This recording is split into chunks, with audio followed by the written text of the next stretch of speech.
What's going on, ambitious vet? Thanks for diving into the trenches with us again this week as we seek to provide you with the golden grenades or less buzzy, critical insights that you need to break through to new levels of satisfaction, fulfillment, and success in your life post-military. If this is your first time tuning in, welcome home. Our goal, week by week, is to help you break through to new levels of success, whatever that looks like to you. And if you don't know what it looks like to you, hopefully you understand what success looks like to you at the end of each weekly episode. What do we have going on today, Ambitious Vet? Well, some of us, we get out of the military and we fall into security as it is just a natural fit to find financial stability, right? When we go through those TAPS and TAMS programs, it's either law enforcement, security services, or something like that that just get us to the next stage of just feeling like we're able to provide and survive in life. Am I right? But what if, you could actually scale that career, which some of you that listen to this, maybe you already have. Maybe you own a security business, but you're trying to figure out how to build better business acumen or professionalism within your current staff that you currently have. Regardless of where you're at, there is a way to find a greater purpose in the security industry and not see it as just a step in the ladder towards finding your bigger aspiration, your ambition, right? So I'm excited for this episode as Mark Ledlow, who runs Fearless Mindset and has over 20 plus years of just security industry experience from all different markets within the sector, on how you can actually leverage your natural instincts from the military and open bigger and better doors in the security sector, Ambitious Vet. Stay tuned. You're not going to want to miss this. Also a CNN contributor and Fox News contributor, and they bring him on because he's an expert on terrorism and genius guy. But I think it's a matter of surrounding yourself with these guys that are smarter than you. And then I've been fortunate to have them on my podcast just to educate my listeners on where they see things going as far as America's national security interests. Corey Mills, for example, just on, as you know, Fox News contributor, CNN contributor, combat vet. He's flown multiple missions in Afghanistan, bringing Americans and Afghanistans from over the border, doing deals with Taliban leaders as we speak. Wow. And so it's just surrounding yourself with people that are smarter than you.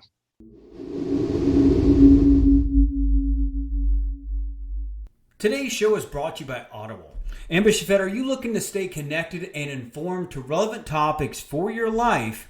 Or maybe you're just trying to find an outlet daily while you're walking the dog, driving to work, or just settling down over a good glass of whiskey or a bottle of beer at the end of the day. Well, if that's you, Ambitious Vet, I encourage you to try a 30-day free trial on us with Audible, where in this 30 days, you're going to have access to 1 credit, 2 credits if you're a Prime member, and it's good for any premium selection titles you like, and it's yours to keep.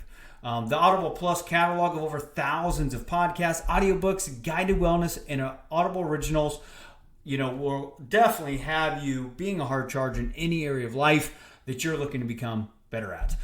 What I like about it is, from what I hear from other ambitious vets that are subscribing and taking advantage of this 30-day free trial, is they give you a friendly email reminder before your trial ends, so you can kind of do a self-assessment just like you were in the military and see if it actually has any proven added value in your daily routines.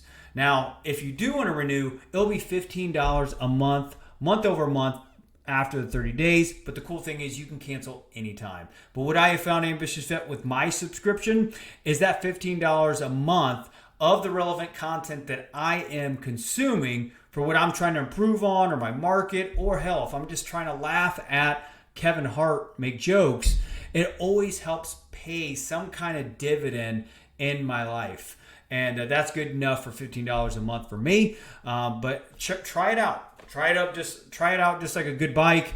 Go to www.audibletrial.com/AV podcast. That's 3 W's, audibletrial.com/A as in alpha, V as in Victor, podcast. It's time to get into the trenches, dig into your purpose, and fire up your life fulfillment. The Ambitious Vet Podcast starts now.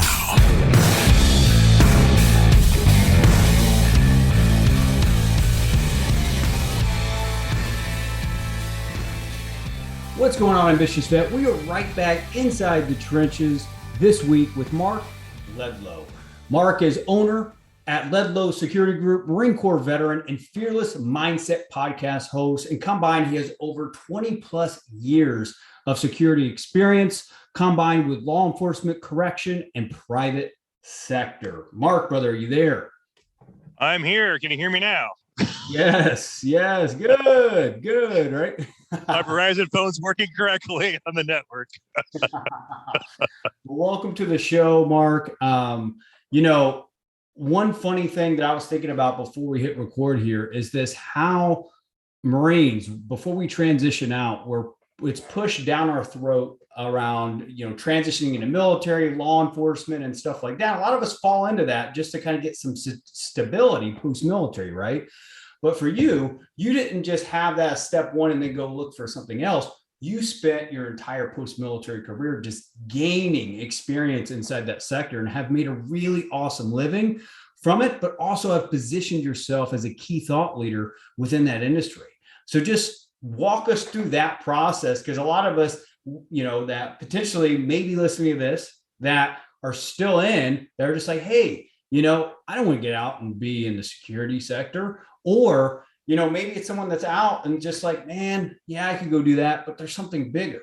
You've kind of broken the 4-minute mile, and you've kind of shown that, hey, you can get out there, not get paid, minimum wage like a nightclub security guards, and really grow. So walk us through that process of getting out of the Marine Corps, getting into the security sector, and kind of what that looked like as far as a transition process for you.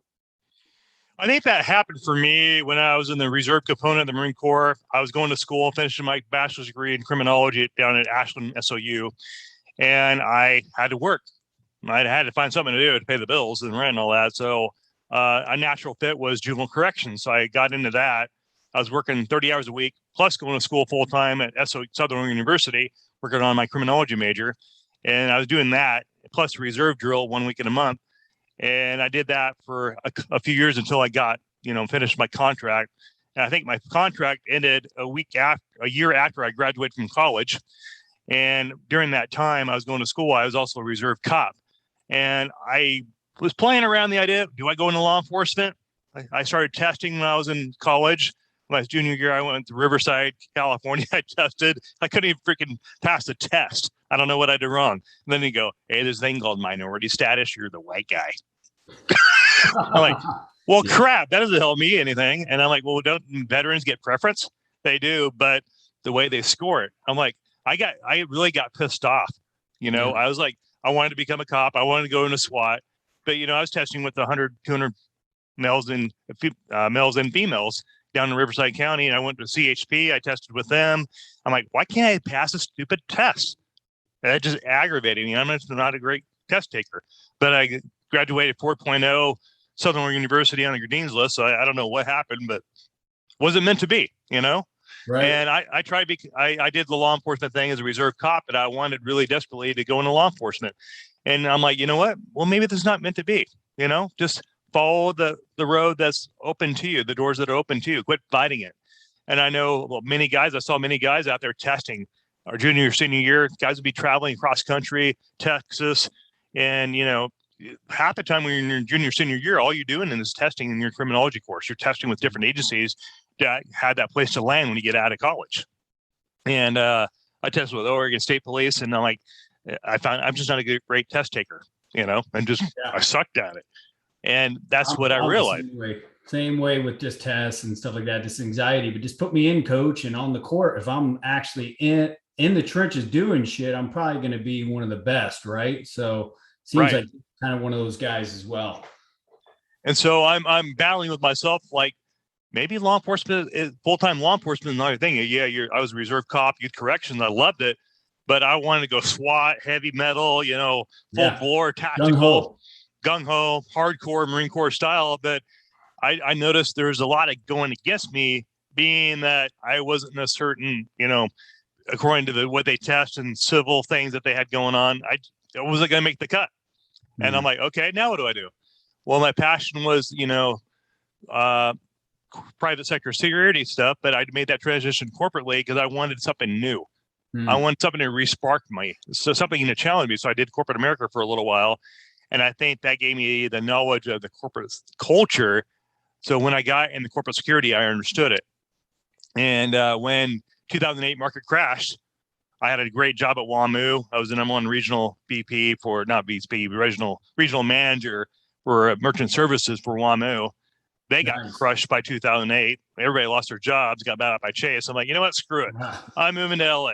So I moved to LA. Everybody told me I was crazy. I'm like, the culture shock of moving to LA was considerably not as bad as the Marine Corps boot camp, but it was similar because everybody's kind of crazy and weird in LA, as we all know. Yeah, everyone's different there. Well, everybody in Texas, as you know, calls them the land of fruits and nuts. And partially that's true. But some of the world's wealthiest people live in LA. And, that's where I had to bust my chops and jump in the private side. And I think your question was, how did I do it? I took a leap of faith and I just did it. I knew I needed some different credentials, like a California Guard card, California Exposed permit. I had to set up residency to get my concealed, because once I got that concealed, that military background behind me, that opened a lot of doors. The concealed carry permit is the master's degree in executive protection. Once you have that in California, average rate in like San Francisco right now, I was talking to a guy on the phone just now about a detail he's on, $60 to $70 an hour for a carry concealed weapons permit in San Francisco. Wow. Is it a long process? Is it a heavy screening process to get approved for that? Yes, you have to get residency. You have to have a year of residency in a county that's CCW friendly, with a sheriff that's in California that is CCW friendly as well. So you have to do your due diligence to find out what county that works for you. My county happens to be Sacramento County. And I did that when I first moved in Southern California in 2008. I had residency in Southern California and Orange County. And then I got that credential, and that opened up a whole lot of doors. Just that credential, a concealed weapons permit. And then a lot of details, they asked that you carry concealed and armed. And that's a lot of the cops, retired cops, they have the thing called HR 218, which allows them to carry anywhere in the country. But there is an argument legally about, or are they illegally able to do that because it's supposed to be personal protection. So there's some arguments out there on whether that's true or not. But big firms, they demand that they have HR 218 and their retirement badge, and they usually get picked up by your C-suite and above level of executives that want that kind of protection, because they have shareholders, and if something happens to the CEO and there's a ransom or hostage situation, there's stock drops. As a stock valuation drops if something bad were to happen to their leadership. So that's a lot of cases. That's what takes place. Yeah. So it sounds like the hardest part of continuing to scale within the security sector is going to be your human capital, right? To your point, like the credentials, the rights to carry, the guard badge. I mean, I remember when I first got out, I told you, I think offline, that I did event security for a company, did sporting events, did concerts and stuff like that.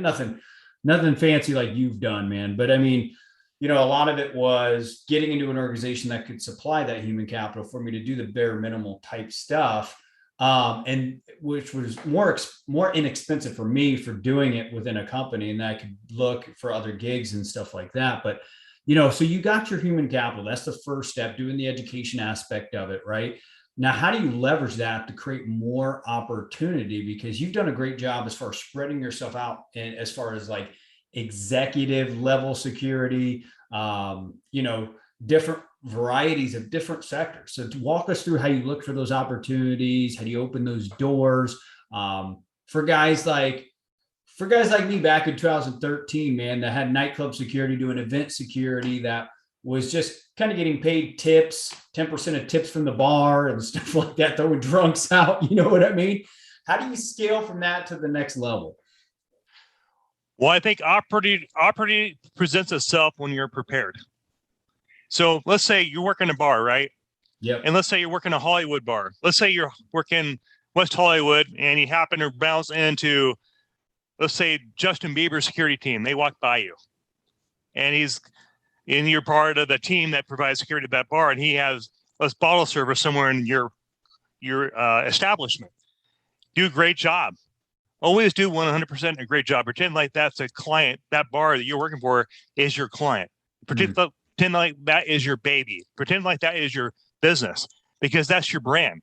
Don't be ashamed of it. That's your brand. Start where you're planted. Blossom where you're planted, because those celebrities come into your bars and do a great impression. And his team is watching you because you are an arm of them, because you're in their establishment, and bloom where you're planted. And when this opportunity presents itself, they introduce themselves to you, shake hands, exchange numbers. Hey, if you need something, here's my number, or here's my card. You're probably not allowed to give your personal card at a club, I assume, because you're working for somebody else. But make a relationship. That's where I found most of the guys I work with in executive protection. That's where they start. They get the exposure of the celebrity coming in and wanting bottle service, and then next thing you know, they ask you, "Hey, you live here? Could you help us for a couple of days?" And then when they leave, they come back. Boom, they call you again. But when you're in action, is the best time to interview. When you're on the job, doing your thing, because every day in this industry is an interview. Everybody's watching you. Wow. Yeah, you're like on camera 24/7 when you're working. Yeah, for sure. If you're bouncing is where most of the actors start, because they're bouncing at night and they're auditioning during the day. Wow. And they're actors. Yeah. And they're, they're doing bar, whatever. And then they down one guy as a bouncer, they go from the bar and then they work on the door. But those guys, that's how Hollywood actors start. They're, I guess, actually bartenders at night, and they're auditioning in the day. Same thing with bouncers. You're bouncing at night, and then you work in your details during the week. You think about the hours you work Friday, Saturday. And so the rest of the time you could be doing hustle work, because the people you meet at the bars, those are the guys that have, they have an estate. They have an executive assistant. They have people that, they're supporting that principal, the high net worth individual. They have a team around them, and you could make a good impression as you're bouncing at a bar in Texas. Boom, opportunity presents itself. There's a lot of money flowing in Texas right now. So it sounds like it's a mindset shift. It sounds like it's not looking at it from a paycheck standpoint. I'm just paying my bills, to how do I network up? How do I, leverage this opportunity as a personal brand and put my heart and soul into this like it's my baby, protecting these people like it's my baby, and figuring out where those opportunities come from. That's really awesome. Yeah. And think about this too. When they get done with their concert in Texas, where do they go?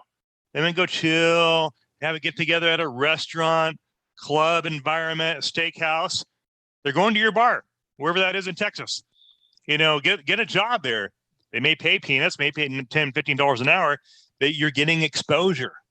That's how you get the open door opportunity. Most of these guys I talk to that are rolling or on tours, they started as bouncers. I kid you not. And then the other side of that coin is too, if you want to do a fast track, there's different courses. I'm not paid to endorse anybody, but there's many, many organizations out there that have executive protection courses you can take for 3 days, 5 days, whatever. You can take that if you have a military background, and you can look online, just Google executive protection courses. And there's a lot of companies that do it, a 3-day training on the weekend. And basically, it's not that you need it, but you need that network. You're paying to get the network. So, I don't need pistol training. I got my guard card.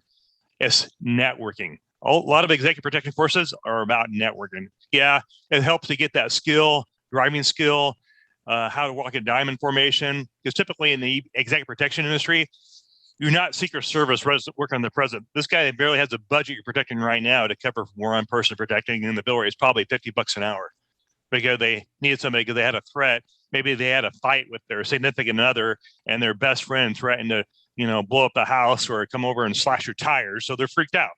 So that's the typically norm thing. But from an executive level, it's usually your chief security officers that run a security program in a corporation.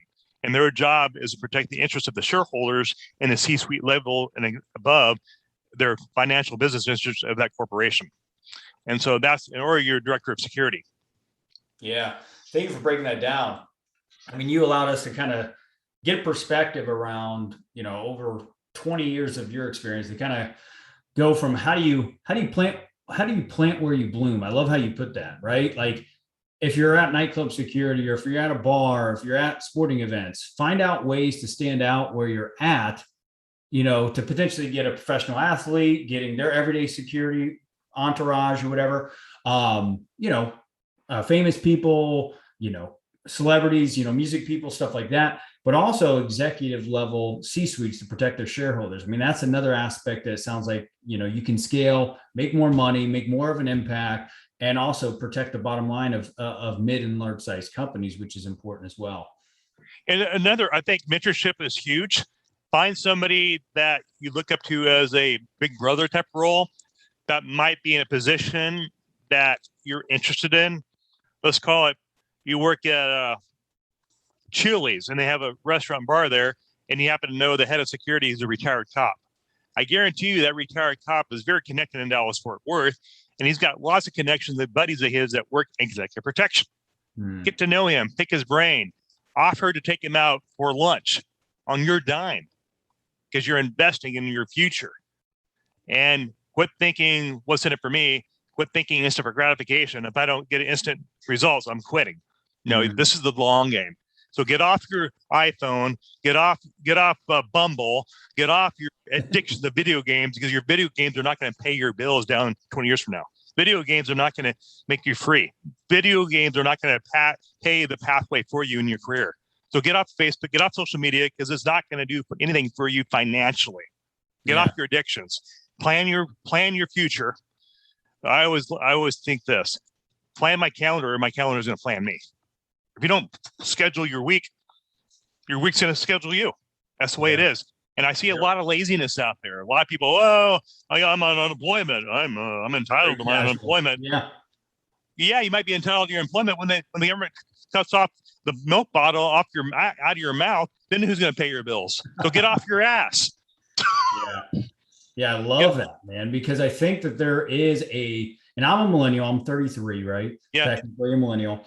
And I can find myself, I'm definitely a high functional individual, but I can also find myself falling into laziness sometimes, brother. And I can fall into that immediate gratification type thing. That's like, oh, I posted something, social media conditioned my brain to like, oh my gosh, a like, another like, because that dopamine rush of getting something quick. And it's just cool to have someone that's a later generation kind of speaking to ambitious vets that are wanting to hit new levels of success, potentially in the security sector, to kind of be like, hey, invest in your future. Sit down with somebody that has influence in the city, that has those key relationships, and just figure out how you can provide value. Don't have an immediate ask. Don't be impulsive. Think long-term. What's the next win that you can give that person that may just want you to potentially, mow their lawn or something. And I find, and this brings up another subject. I don't want to get too far off the security conversation, but even for myself, as I find myself growing the Ambitious Vet Network, is that you'll find that, traditionals and baby boomers will just test your heart, test your character by carrot and sticking you into small opportunity to see how impulsive you get, because our generation is more impulsive than ever before, right? Ambitious vets, we got to find ways to calm that down, think more long-term, and figure out how we can think of others first before this whole me culture. I mean, Mark, would you have anything else to add to that? Yeah. And back to social media. If I'm scrubbing, am I vetting a bodyguard to work for my company? Guess what? I'm going to go check. I'm going to go to his social media account to see how many selfies he does with clients. How many selfies he does with celebrities. Right. Because if he's doing it with that person when he's working, he's going to do it on my watch when he's working for me. And that's a big thing we have an issue with that generation. They're marketing themselves. Hey, I'm protecting, let's say, Justin Bieber. Boom, here's a picture. I'm with the Kardashians. Well, if you sign a non-disclosure agreement, guess what? You get fired and terminated, maybe sued. Yeah. So that's a big issue we have right now with social media. However, I will say social media can be a great tool also. LinkedIn, that's the business hub. LinkedIn is such a huge resource. It's probably just as valuable as being in Google. But if you create a professional profile on LinkedIn and start connecting with people that are in the game, executive protection industry like I am, or physical security, that's a great way to network. That's a huge way to network. Build a professional profile, hire somebody that's a genius in social media. If you're not, I'm not. So I have to seek help a lot of times. I suck at it. I hate it. My brain's not wired at that, but I force myself to do it because I know the eyeballs are out there. Start doing little recordings on your phone. Hey, this is Michael Jackson. As an example, I'm looking for a bodyguard job and I just got my certification. Start doing videos. You can do little clip videos and upload them on LinkedIn. And there's also Facebook. You can use it correctly for your benefit. There's private groups in the security industry. Become a member. And there's lots of people looking for jobs and stuff to fill. But typically those guys are the decision makers that own companies that are in those different groups on Facebook. But I would say LinkedIn is going to be your place to go to find work. But social media, if you use it correctly, you connect with people. If you're just not spending 3 hours looking at videos because you're bored, you should be hustling on LinkedIn, but be very tactical. Pretend like you're a military mission and your job is to find decision makers on LinkedIn that can help you get work. Yeah. No, I love that. I love that. And I love the idea of not taking selfies in the security industry as well, right? Because you're getting paid to protect, not, take selfies and pictures and stuff like that. It's kind of counterintuitive to what you're getting paid for and what you're trying to become known for, right? And also you put that client to risk. If you're with the client and you have geo on your phone and you're on Instagram or something, you just do a tweet and then you do a geo tag of where you're at. Guess what? You just gave away your client where he's at. And if someone's watching them, you may just get robbed in a couple hours. And that's a very big risk to your client. So if you're working, I would take off geo tagging off your phone. In fact, turn your phone off when you're working. You should be on it anyway. But I see the guys doing this because they're bored on the job. I'm like, first thing, I had a guy that it was, what was his name? Sam Palmer. He's the husband to Petra Escatone, the heiress to the Formula One family. Wow. And I had a buddies that worked on that detail, billionaire heiress. And he said, yeah, he saw some guy sitting in the car on his phone. He fired him immediately. Yep. So situational awareness, right? It's like instilled in us as vets. We got to have it, right? And and he said, if you're wondering what he was saying when I'm doing this, scrolling through social media, like just how many times do you just find yourself scrolling through Facebook or Instagram or something like that, where you're just being unconscious in the moment to buy time or kind of numb yourself to a situation that you're not present to? Find ways to catch yourself and see if you can cut that time every single day of just scrolling and finding ways to build your personal brand in a more strategic, more long-term thinking approach, and you'll attract people that have more resources, ambitious vet. So, Mark, I know we've been talking a lot about just how to become a thought leader within the security sector, right? And we've been throwing a lot of golden grenades. One thing I want to dive into before we move into the last segment of the show is different markets of security, right? Based on different interests or goals that someone that's looking to become a thought leader or more established in the security sector. Can you kind of unpackage more? What are the different sectors, markets, however you want to describe it? What's different ways that we can get into it and scale? Well, there's different parts of security, right? Yep. You have cybersecurity. And I had Gina L. Osborne on my podcast, Fearless Mindset. You can find us on iHeartRadio. But she is a cybersecurity expert for the FBI. She retired from the FBI as the assistant lead. I forget the correct position title. So my apologies to you, Gina Osborne. But she was an expert in cyber stuff. And I had her on my podcast, and she said, Mark, the biggest next war is not going to be blood, bullets, and human beings. This can be cyber. And we've already seen it on the hacking. Yep. And then you have protective intelligence. That's a whole different game. I'll give a shout out to Lucas over there at Ontic. He's the co-CEO, and Fred Burton, who's the director of leadership over there for Ontic and the protective intelligence program. He's been on my show as well.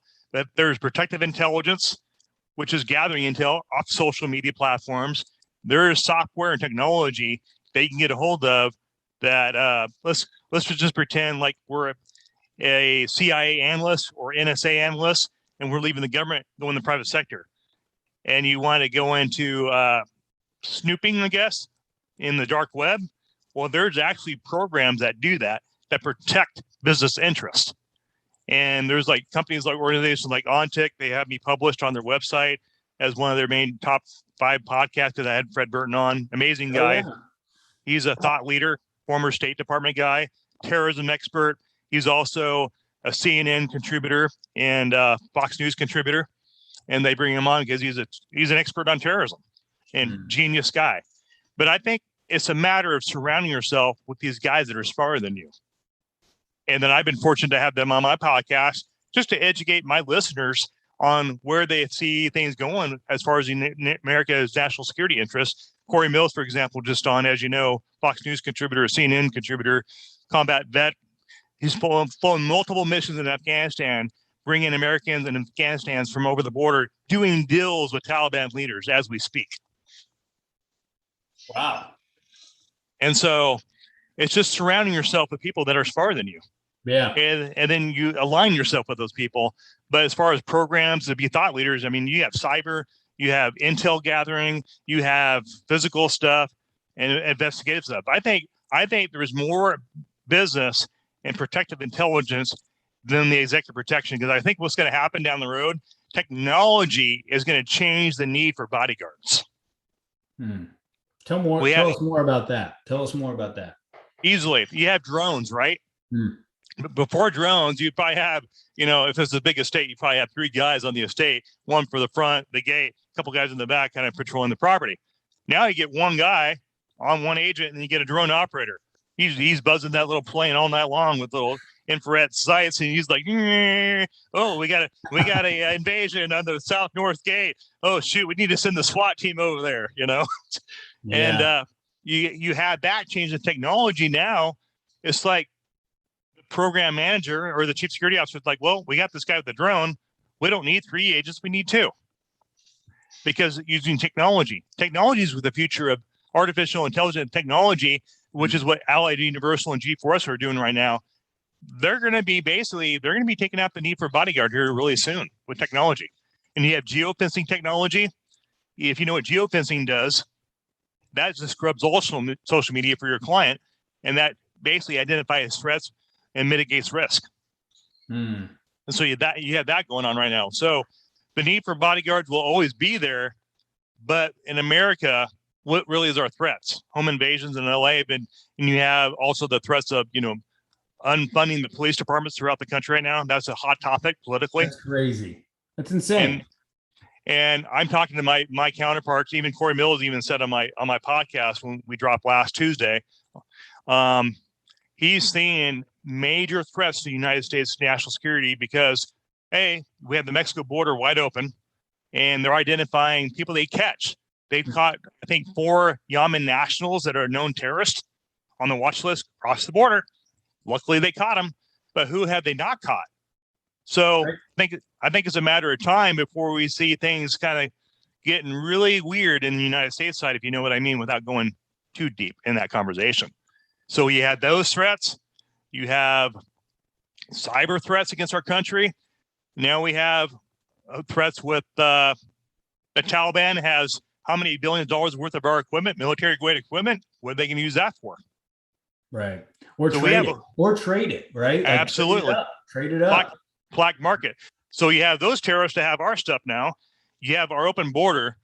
And I think the U.S. is prime for another potential. I don't wish this. I'm a Marine Corps vet like you. I don't wish anything into our country. Right. I don't wish any threats. I don't wish any hits.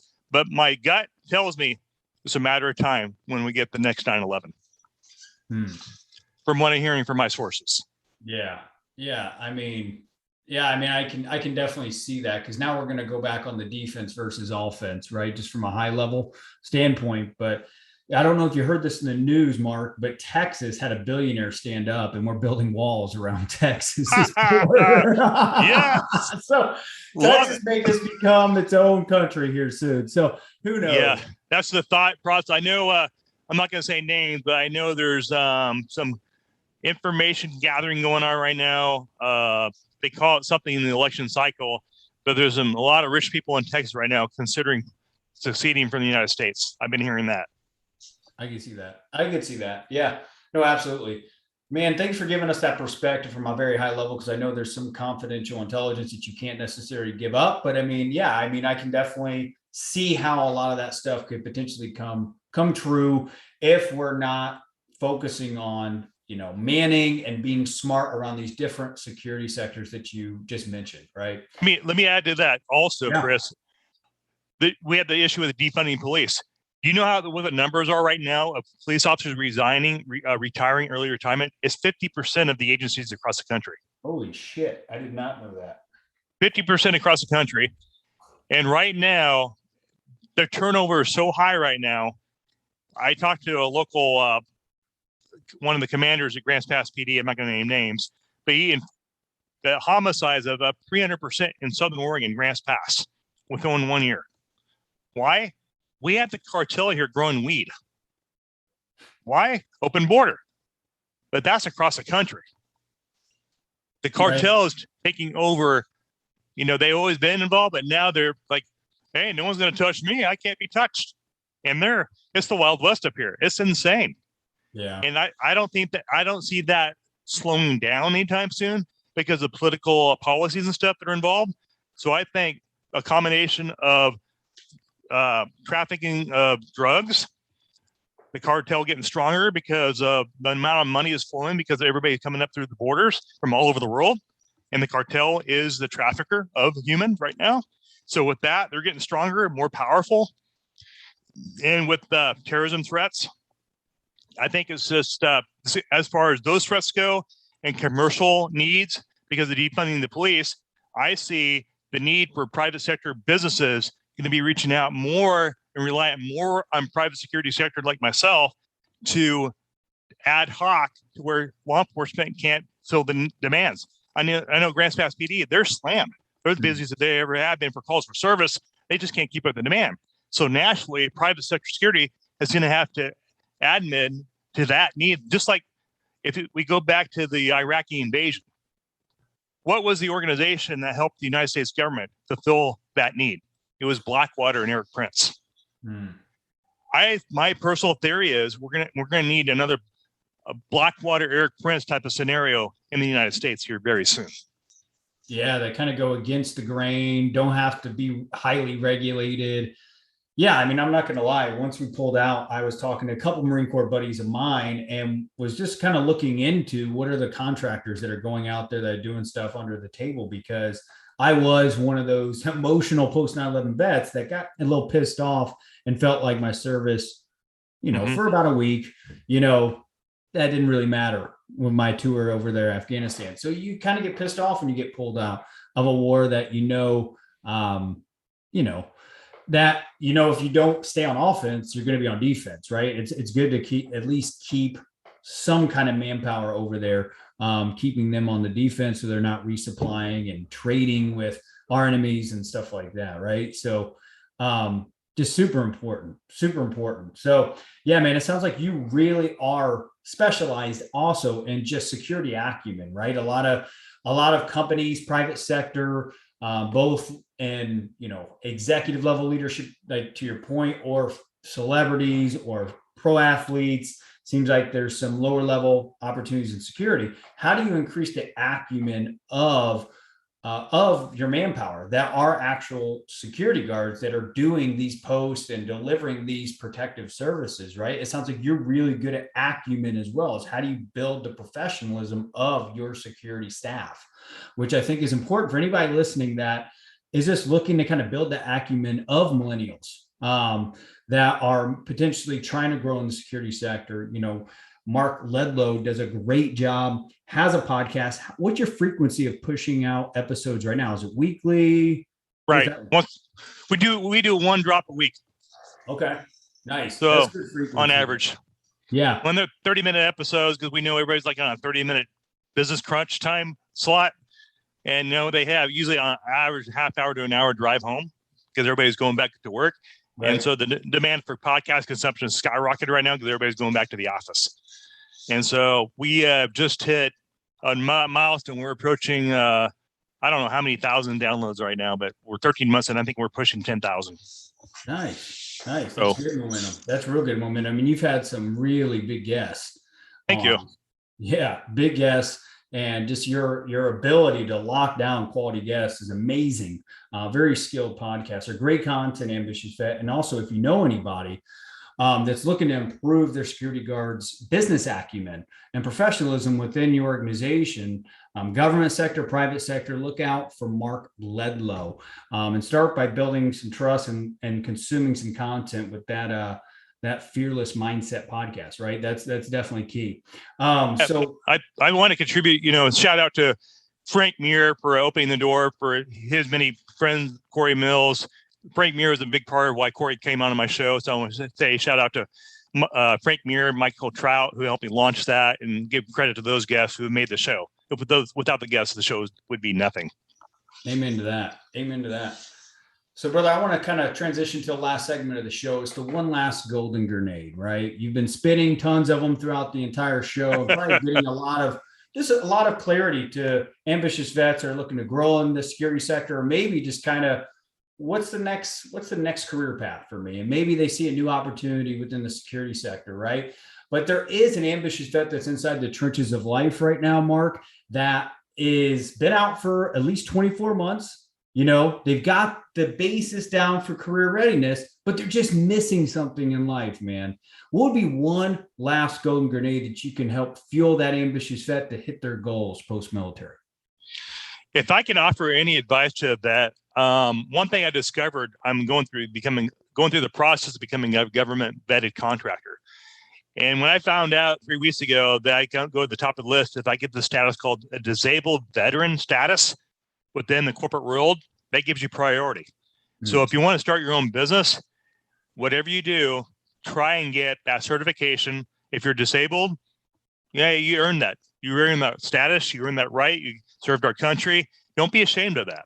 If you get, if you get a pension from that, for being disabled, you're 100%. Don't be ashamed of that pension. There's nothing wrong with that. You earn that, and take advantage of that. And if you want to own a company, you can. You live in America, and there's so many corporations that would love to give you the benefits, but you have to go through the loopholes to get to that process. I'm going through a process taking me 3 weeks, but I think it'll be beneficial. And another thing is, for the veterans out there, believe in yourself.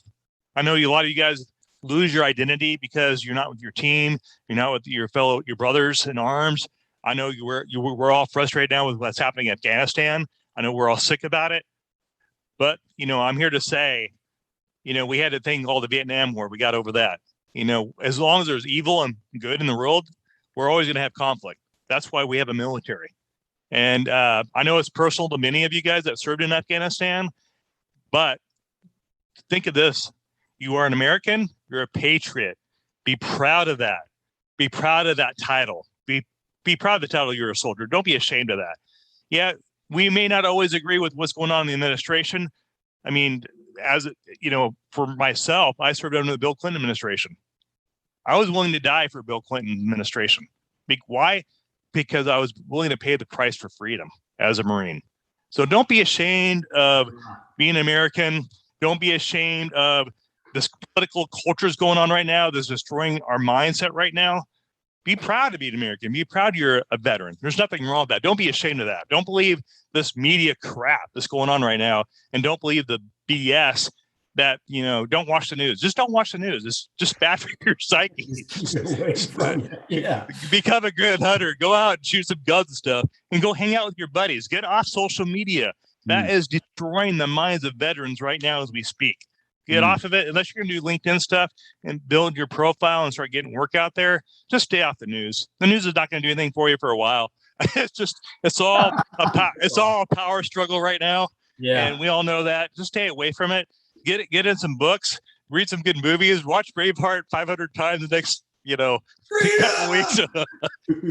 But fill yourself with positive. Start reading How to Win Friends and Influence People by Dale Carnegie. John Maxwell, #1 leadership in the world. Start reading books that are going to build your mind, and don't allow this impulse stuff from outside sources destroy the way you think. The mind is the most powerful engine you got in your body and just use it correctly. But yeah, just don't, if I can see of anything, I'm hearing so many veterans I talk to, they're just letting this outside Noise. white noise destroy the way they think. You're so busy. You're all over LinkedIn. You're bouncing here, bouncing there. You don't have time to watch the news because you're busy. And I can say anything, just get busy doing something that you have passion for. Hit the gym, start competing, go volunteer your time to do something positive. Just get off the matrix, get off the grid. That's probably the best advice I can give right now, because I know a lot of veterans are just pissed off and angry right now.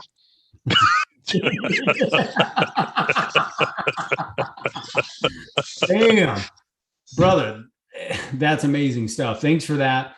And Ambitious Vet, if you're wanting to hear more from Mark Ledlow, go and check out that Fearless Mindset podcast, because obviously you can tell he has a lot to say, has a fiery type spirit and passion, and wants to fuel your fearless mindset. If you're looking to stay unstoppable in your life, interested in potentially just building your security acumen. Damn, if I could freaking talk, right? Acumen, and just get better at freaking executing your life. That's the podcast to go and listen to. Mark, what would be any parting words or a call to action for an ambitious vet that's listening to this right now to learn more about you? Just find me. One thing that came to my mind when you were saying that is, I think Brink Leeson said this on my podcast. He's a Taking Leadership author, Taking Point Leadership. Execute, move, communicate. Don't sit idle. Execute, communicate, move. Just do something. Yeah. And then you can find me on iHeartRadio, Mark Ledlow. Just Google my name, Mark Ledlow, on Google. You'll find me. I'm on iHeartRadio, Apple Podcasts. I'm on YouTube. Yeah. Subscribe to me on YouTube. I need some help on that. I need some love on YouTube. I sucked on that thing. On YouTube, Ambitious Vet. Come on. Come on. But just find me, Mark Ledlow. Google my name, and I'm on iHeartRadio, Apple Podcast. And I have a website, ledlowsecurity.com. If people want some help, advice, you can find me on LinkedIn as well, Mark Ledlow. But if I could say anything to the best, just get busy doing something. Find a hobby. Quit watching the news. Get off your video games. Quit smoking pot. It's not going to do anything for you. Get off the alcohol. Just live life. Life is short. Life is short enough. We're not guaranteed tomorrow, but we're given today. So live today for today, and quit. And we know a lot of the guys out there and gals. You have PTSD issues and stuff from being over in Afghanistan. We get that, but take care of yourself. Seek out mentorship. You made it through boot camp. You can make it through this. You can make it through life. Life is easy. You just, I think we all make a big deal in our own heads, and we got to get out of our own way in our own heads. And it's it's a psychological flip. We got to switch in our head and say, hey, it's going to be clear. Keep rocking and rolling. I mean, you guys and gals were made for greatness. Be great. Yeah, Mark, thanks for joining the show. Ambitious Vet, make sure you go and check out the Fearless Mindset podcast. We'll have all those links in the show notes below. Mark, brother, thanks for bringing the fire. Hey, I love to inspire my fellow vets. If I have to put a little heat under their asses to get them to move, we'll do it. Hoorah. Hoorah. The Ambitious Vet is available on all popular podcast platforms. Go to vettrainingcoaching.com to subscribe, rate, and share with fellow vets. Ambitious Vet, before you go, just like in the military, we had general orders and we had to follow this, carry this, not follow, but we had to follow it too, but carry this knowledge book around, right? That doesn't have to stop once you get out of the military. Continued education, even if it's self-education, is extremely important to becoming more in any area of your life. Just like for me personally, becoming a good Marine the 4 years that I served. That should be no different than whenever you get out and you look to accelerate from where you're at to where you want to go in your life post-military. How you do that is find apps like Audible, where you can take advantage of a 30-day free trial just to test the bike on us to consume on-demand content while you're driving, walking the dog, or even settling down at the end of the day with a good whiskey or just good water if you're not a drinker. How you do that is check out www.audibletrial.com/AV podcast. Again, that's www.audibletrial.com/AV podcast. After a 30-day trial, if it hasn't proven to add value to your life, they give you a reminder to go ahead and unsubscribe. If you do see value in your life, it'll be $15 a month and you can cancel anytime. It's well worth it, Ambitious Vet. But go get that next title that's going to either make you laugh more so you're better to be around, or just learn a new topic that you've been wanting to learn but you haven't found the time. This you can listen to wherever you're at. It's www.audibletrial.com/AV podcast.